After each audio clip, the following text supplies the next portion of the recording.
Okay, good morning everyone. I remain Kunle Taiwo by the name, and I'm here this morning to show you how our teachers can effectively upload their learners' scores. And so at the end of the term is quickly approaching, and we expect all the teachers to upload their results. So the learner will be able to go on the internet and print out their results. But for the past few weeks, we've been receiving calls on having challenges on how to upload results, this and that. So I'm uploading this video as well again as a guideline on how you can effectively manage and upload your learner results without having issue on the platform. So kindly follow me as I give you the direction on this. Okay, so after you must have logged into the platform by using your ID password to log into your portal as a teacher, then you have to follow this step. Okay, right here we have the teacher's dashboard right here, and to upload a learner results you have to come to teaching classes. Here, once you click on it, you have a drop down. Then we have timetable, learners assessment, and upload results. And we are uploading results. Definitely we have to click on upload results right here. Okay, it's loading.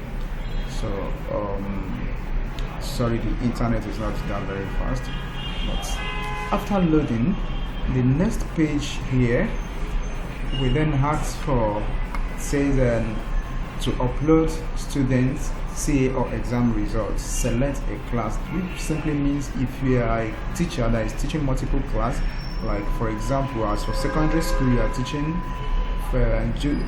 JS1, JS2 and JS3. All the classes you are teaching will be listed right here, just like as you can see we have JS1, JS2, JS3. That simply means this teacher with this class is teaching these classes. Then you have to select which one of them you want to upload results for.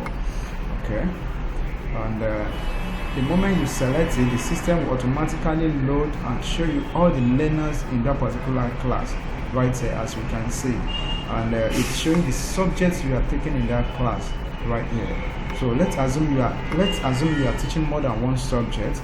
The moment you select the class, it will enlist all the subjects you are teaching.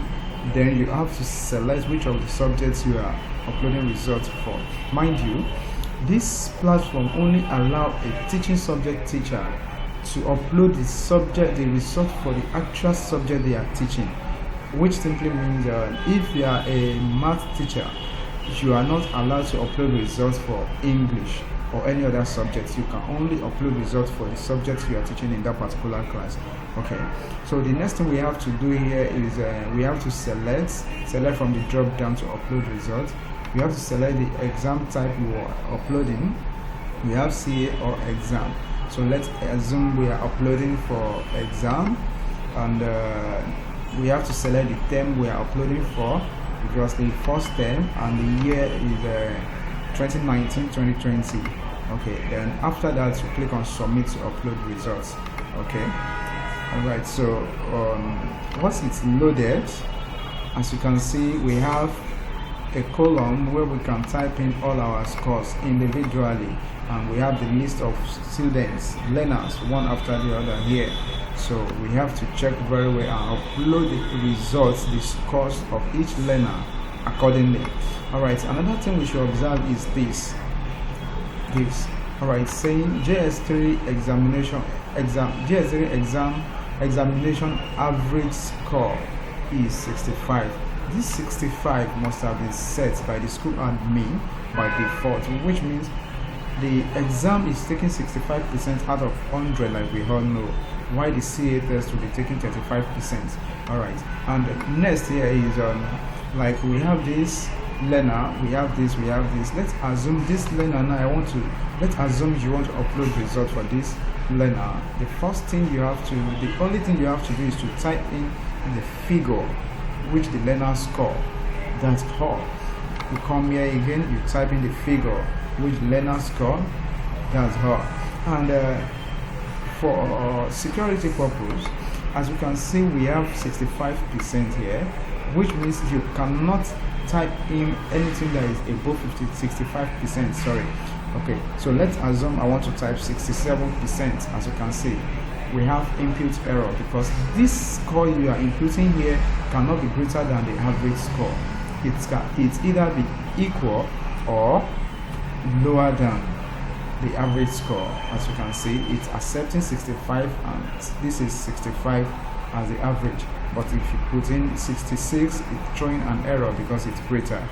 Okay, that all. And the next is you scroll down, you type in all the scores one after the other, just like this, okay. 67 is above the average, so as simple as this. Now for some learners that have not submitted you don't have their score yet and all that, you can just leave it empty just like this, then click on upload to continue. Now if you notice you have any error and of which you just want to clear everything off, you don't want to start editing, you can click on this to reset all these columns. Otherwise, just click on this to upload the result as I do. Okay, it's loading. Alright, as we can see, it said you have successfully uploaded results. Alright, so it's as simple as that. Now, we have some learners with jump. We assume they are not present or we don't have their results yet. Alright, so we can as well come back there to update their results like this. Click on upload results again. Now as you can see, the ones we've uploaded are still there, and then when you scroll down to the bottom, we have these 3 left. So let's assume you want to update this as well. You can do this and leave others again, then you upload it. You still have everything available the way you've uploaded them. And so as we can see, alright, so that's simply how you can upload results, your learner's score. And I will say thank you for now, and if there is any other comment, issue, challenge, this platform is opened. You can always drop your comments. We are available to attend to each and every issue one after the other to make sure that the school management system serves its purpose in your school effectively. Thank you very much. See you next. Right?